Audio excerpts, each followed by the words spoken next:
Telangana state committee మెంబర్గా ఉంది. ఈమె విశాఖపట్నంలోని ఆరిలోవా చెందిన ఆమె. ఈమె డివిజనల్ కమిటీ మెంబర్ ర్యాంక్లో ఉంది ఈమె. తర్వాత దారా సారయ్య, ఈయన అర్బన్ పార్టీ మెంబరు. ఇతను మన హనుమకొండ హసన్పర్తికి చెందినటువంటి ఆయన, మునిపల్లి గ్రామం. వీళ్ళందరూ కూడా సరెండర్ అయ్యారు ఇప్పుడు వాళ్ళ పోలీసులకు.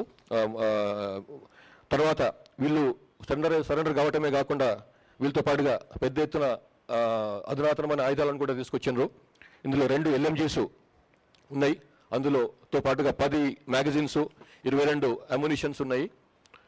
అట్లాగే కోల్ట్ రైఫిల్, అమెరికాలో యుఎస్లో తయారైనటువంటి కోల్ట్ రైఫిల్ కూడా ఉంది. అందులో ఒక రైఫిల్, 4 మ్యాగజైన్స్తో పాటుగా 78 రౌండ్స్ కూడా ఉన్నాయి. అట్లాగే టేవోర్ CQB వెపన్, ఇజ్రాయెల్ మేడ్. అది క్లోజ్ క్వార్టర్స్ బ్యాటిల్ చెందినటువంటి ఉపయోగించేటువంటి వెపన్. అది టేవోర్ వెపన్, ఇజ్రాయెల్ మేడ్. అది ఒకటి దొరికింది అందులో. దాంతో పాటుగా 4 మ్యాగజైన్స్ కూడా తీసుకొచ్చిండ్రు.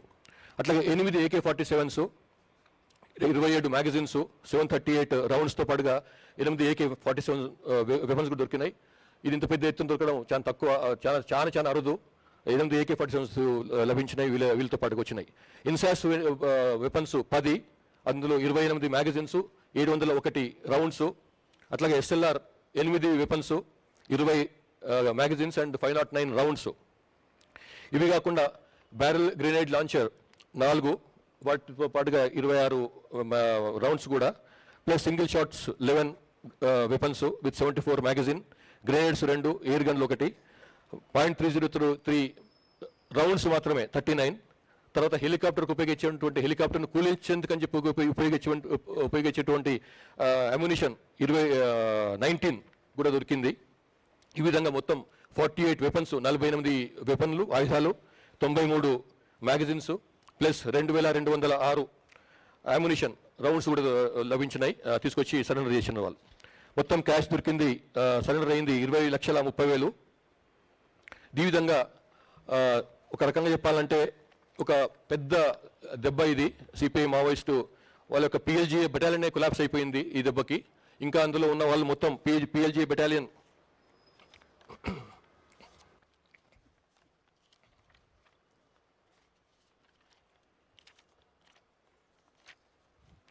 అందులో ఉన్న వాళ్ళు 300 పైన ఉండేది. అన్ని ర్యాంక్స్ కలుపుకొని ఒక బెటాలియన్లో ఈ నెంబర్ 1 దీనికైతే నాయకత్వం వహించిండో ఆ బెటాలియన్. దాంట్లో ఇప్పుడు మిగిలిన వాళ్ళు 60 మంది కంటే కొంచెం అటుగా ఉన్నారు. సో ఆ విధంగా మిగతా వాళ్ళు సరెండర్ కావటమో, ఎన్కౌంటర్లో చనిపోవటమో జరిగిందన్నమాట. సో మొత్తం కలిస్తే అందులో ఇప్పుడు మిగిలిపోయిన వాళ్ళు 66 మంది మిగిలిపోయినారు అందులో. వేరాజ్ ఇందులో 400 పైన ఉండేవాళ్ళు ఈ PLGA బెటాలియన్లో. సో ఈ విధంగా అది మొత్తం దాన్ని క్షీణించిపోయింది, కొలాప్స్ అయిపోయిందని చెప్పడానికి ఏమి సంకోచపడవలసిన అవసరం లేదు. సో ఈ విధంగా దీంతో పాటుగా తెలంగాణ స్టేట్ కమిటీకి చెందినటువంటి కంకనాల రాజిరెడ్డి ఎలియాస్ వెంకటేష్, ఆయన సరెండర్ కావడంతో తెలంగాణలో ఉన్నటువంటి స్టేట్ కమిటీ కూడా ఆల్మోస్ట్ కొలాప్స్ అయిపోయింది. ఇందులో ఒక్క స్టేట్ కమిటీ మెంబర్ మాత్రమే మిగిలినాడు. అందులో మిగతా వాళ్ళందరూ కూడా సరెండర్ కావటమో లేకపోతే బయటికి రావటం, ఎన్కౌంటర్లో చనిపోవడం జరిగింది. తర్వాత వీళ్ళ పైన ఉన్నటువంటి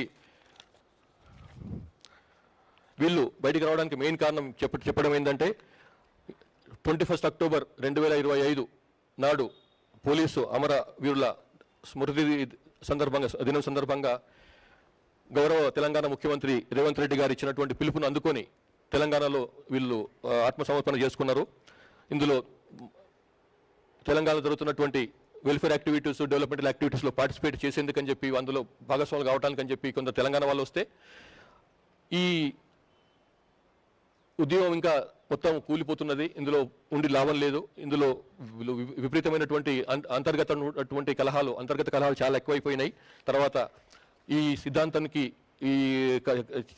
సిద్ధాంతానికి జరుగుతున్నటువంటి దానికి పుంతలు లేకుండా పోయింది. కాబట్టి ఇందులో ఉండి లాభం లేదు. ఆ తర్వాత వాళ్ళకు ఉన్నటువంటి ఆరోగ్యపరమైనటువంటి సమస్యలు కొన్ని ఉన్నాయి. ఫ్యామిలీస్ నుంచి చాలా దూరంగా ఉండటం వలన ఎక్కడో పుట్టిన వాళ్ళు ఎక్కడో వాళ్ళు పనిచేసేది ఎక్కడో, కాబట్టి వాళ్ళకు ఆ గ్యాప్ కూడా పెరిగిపోయింది ఫ్యామిలీస్తోని. కాబట్టి ఇవన్నీ కారణాలతో వాళ్ళందరూ వచ్చి సరెండర్ అయినారు. ఇందులో రిహాబిలిటేషన్ ప్యాకేజ్ చూస్తే ఫైనాన్షియల్ బెనిఫిట్స్ తెలంగాణ ప్రభుత్వం ఇచ్చేంత వరకు చూస్తే డివిజనల్ కమిటీ మెంబర్స్కు అంటే 5 లక్షల రూపాయలు వాళ్ళ పైన వాళ్ళకు రివార్డు ఉంటుంది. ఏరియా కమిటీ మెంబర్ ఏసీఎంకి 4 లక్షల రూపాయల రివార్డు, పార్టీ మెంబర్కు 1 లక్ష రూపాయల రివార్డు ఉంటుంది. అంతేకాకుండా ఎంహెచ్ఏ గైడ్లైన్స్ ప్రకారం మినిస్టర్ ఆఫ్ హోమ్ అఫేర్స్ ఇచ్చిన గైడ్లైన్స్ ప్రకారం ఎల్ఎంజీతో సరెండర్ అయితే 5 లక్షల రూపాయలు, AK-47తో సరెండర్ అయితే 4 లక్షల రూపాయలు, ఇన్సాస్తో సరెండర్ అయితే 2 లక్షలు, SLRతో సరెండర్ అయితే 2 లక్షలు, .30తో రైఫిల్తో సరెండర్ అయితే 1 లక్ష రూపాయలు, UBGLతో సరెండర్ అయితే 40,000 రూపాయలు, అట్లాగే 12 బోర్ సింగిల్ గన్తో సరెండర్ అయితే 30,000 రూపాయలు. ఈ విధంగా వీళ్ళకు కేంద్ర ప్రభుత్వం గైడ్లైన్స్ ఉన్నాయి. ఆ విధంగా వాళ్ళకు అది ఇవ్వడం జరుగుతుంది. ఈరోజు సరెండర్ అయినటువంటి 20 మంది ఈ మావోయిస్టు కార్డుకు సంబంధించి 1,81,90,000 రూపాయల రివార్డ్ అమౌంట్ వాళ్ళందరి పైన కలిసి ఉంది, అందరికీ ఉమ్మడిగా. వాటిని వాళ్ళకి సేమ్ అమౌంట్ అందజేస్తాము. ఇంటరిమ్ రిలీఫ్ తక్షణ సహాయం కింద 25,000 రూపాయలు వాళ్ళకి ఒక్కొక్కరికి ఇప్పుడు ఇస్తాము. అట్లాగే ఇందులో చాలా ఈ సరెండర్ చేసుకోవడంలో చాలా బ్రహ్మాండమైన వర్క్ చేసినటువంటి స్పెషల్ ఇంటెలిజెన్స్ బ్రాంచ్ SIB తెలంగాణకు నా అభినందనలు. ఇది చాలా పెద్ద క్షతి వాళ్లకు. ఇందులో ఇప్పుడు సరెండర్ అయిన వాళ్ళు లాస్ట్ 3 ఇయర్స్ నుంచి 24 నుంచి చూస్తే SCM ర్యాంక్ వాళ్ళు ఒకరు, డివిజనల్ కమిటీ ర్యాంక్ వాళ్ళు ఒకరు, ACS ర్యాంక్ వాళ్ళు ఒకరు, మొత్తం కలిసి 36 మంది సరెండర్ అయినారు. 47 మంది సరెండర్ అయినారు 36 వెపన్స్తోని. 24లో 25లో 2 సెంట్రల్ కమిటీ మెంబర్లు, 11 మంది స్టేట్ కమిటీ మెంబర్లు, 20 డివిజనల్ కమిటీ మెంబర్లు, 57 మంది ఏరియా కమిటీ సెక్రటరీ స్థాయి ఉన్న వాళ్ళు, ప్లస్ 419 మంది పార్టీ మెంబర్లు సహా 509 మంది సరెండర్ అయినారు. 60 వెపన్లను తీసుకొచ్చి సరెండర్ చేశారు.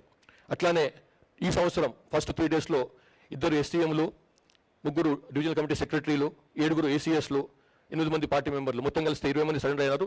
48 వెపన్స్, మంచి హై క్వాలిటీ వెపన్స్ తీసుకొచ్చి సరెండర్ అయినారు. ఈ విధంగా లాస్ట్ 2 ఇయర్స్లో 2 CCMలుతో కలుపుకొని మొత్తం 576 మంది సరెండర్ అయినారు.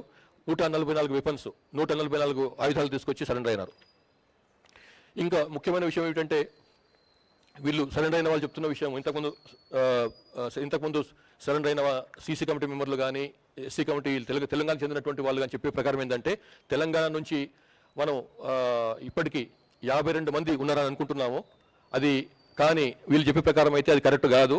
తెలంగాణ నుంచి యాక్చువల్గా యూజీగా ఉన్న వాళ్ళు, తెలంగాణ రాష్ట్రానికి చెందిన యాక్చువల్గా యూజీ ఉన్న వాళ్ళు 17 మంది మాత్రమే. మనం 52 మంది అనుకుంటున్నాము. కానీ ఆ 35 మంది ఎవరైతే మిస్ ఉన్నారో వాళ్ళు ఎప్పటి నుంచో వాళ్ళ జీవులు వాళ్ళ పేర్లు వస్తున్నాయి. వాళ్ళ గురించి మాట్లాడినప్పుడు వాళ్ళు ఓ కాలంలో పార్టీలో పనిచేశారు, కానీ తర్వాత కాలంలో వాళ్ళు పార్టీ నుంచి బయటకు పోయినరు. వాళ్ళు ఇప్పుడు ఇంకా పార్టీలో లేరు. ఎప్పుడూ వాళ్ళ నుంచి బయటకు వెళ్ళిపోయినారు. వాళ్ళ ఎక్కడో పనిచేసుకుంటున్నారో, లేకపోతే బహుశా ఎన్కౌంటర్లు కూడా చనిపోయి ఉండొచ్చు, జార్ఖండ్లోనో బీహార్లోనో ఎక్కడనో. సో ఇప్పుడు మాత్రం తెలంగాణ నుంచి 17 మంది మాత్రమే ఉన్నారు. అందులో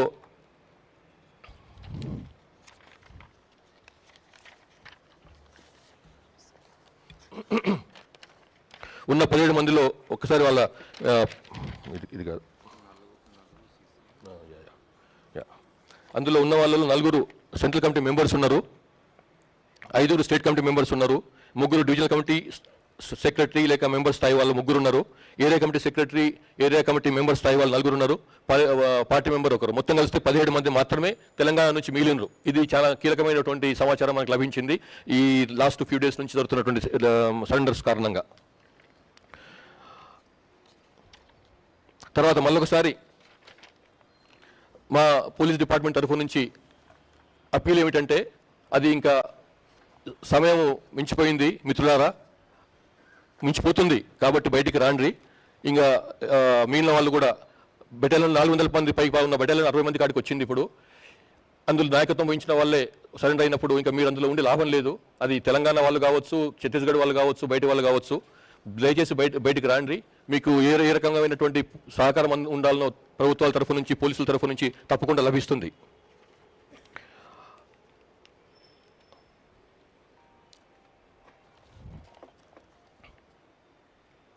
సో ఇది మేము చెప్పదలుచుకున్నది. సో మేము మరొకసారి ఈ 20 మంది సరెండర్ అయినటువంటి 20 మందిని ఆహ్వానిస్తున్నాము. Thank you. ఏమండి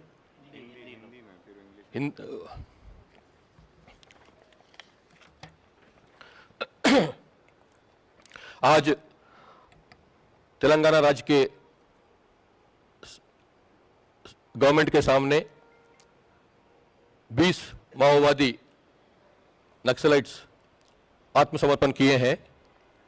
उसमें बड़से सुक्का एलियास देवा, जो दर्शन के नाम से भी जाना जाता है, वो भी सरेंडर हुआ है, आत्मसमर्पण किया है। उनके साथ में 17 पीएलजीए बटालियन के मेंबर्स, कार्डर्स आके भी सरेंडर हुए हैं।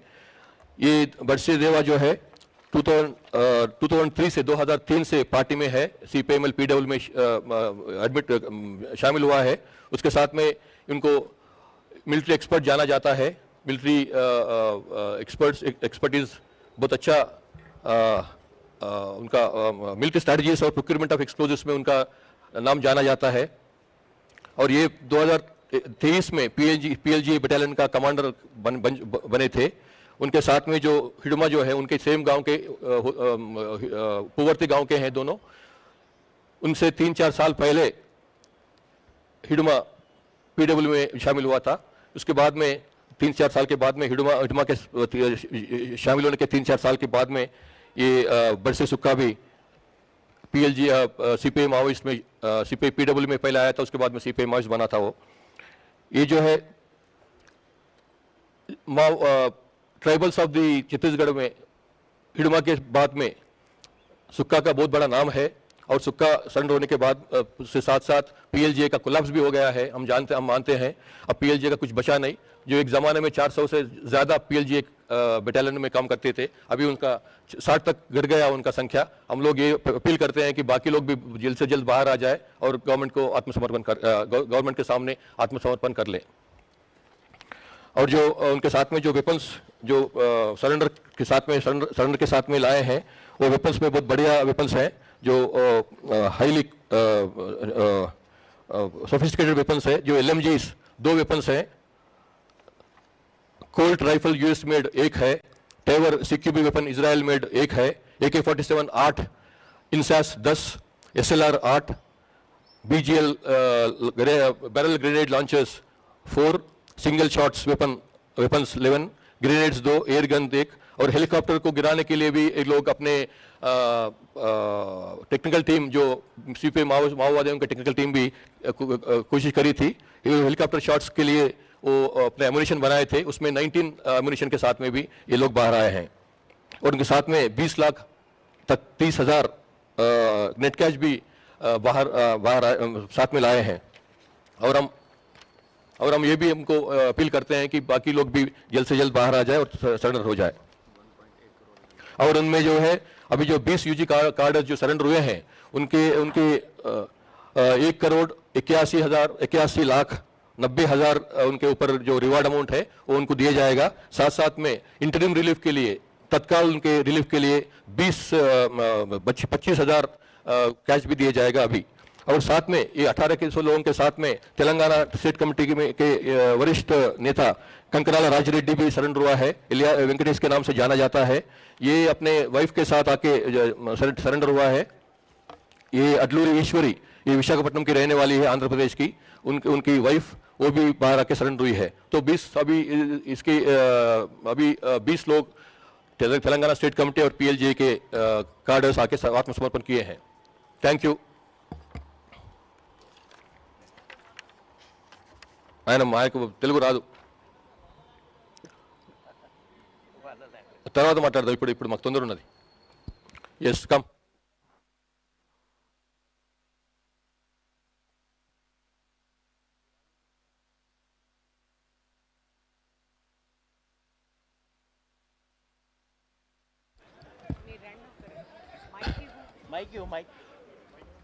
వీళ్ళు లాల్సరం గెలిచి అవనద్దు. వీళ్ళు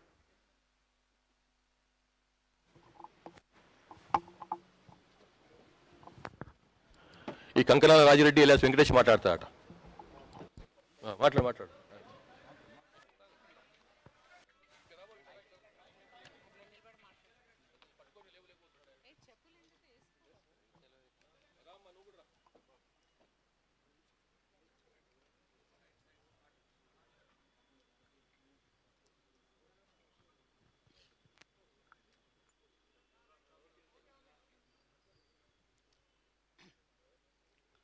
ముందుగా మీడియా మిత్రులందరికీ నా నుంచి ధన్యవాదాలు.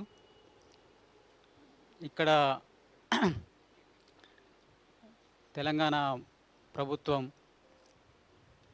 అంటే మీరు సరెండర్ అయ్యి బతకడం వల్ల మీకు ఉపాధి కల్పిస్తాం అనేటువంటి విషయాన్ని ప్రభుత్వం అంతకుముందు నుంచే చెప్తున్నది.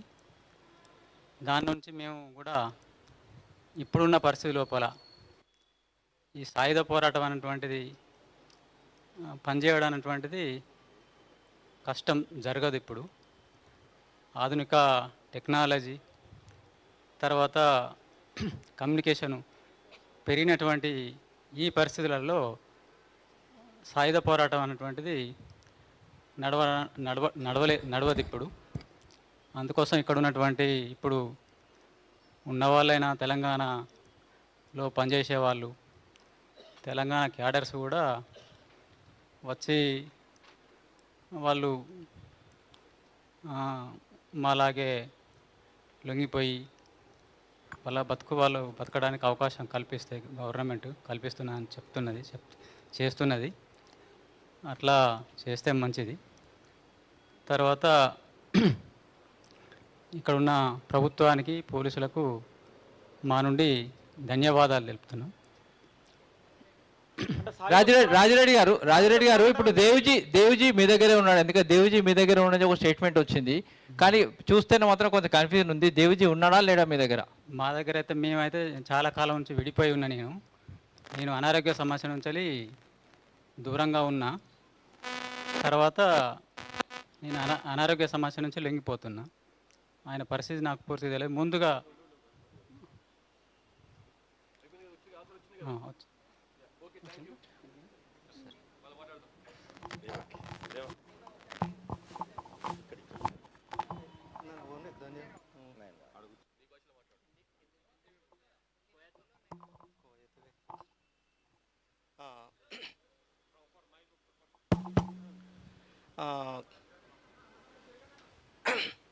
ಈಗ ಮಾವ ಆತ್ಮಸಮರ್ಪಣತೆ ಶಾಮಿಲತ್ತ ಪೊಲೀಸ್ ಅಧಿಕಾರಿಗೂ అలాగే మీడియా కార్మికులకిను సబ్ ఈ తెలంగాణ గవర్నమెంట్కిను నా ధన్యవాదాలు.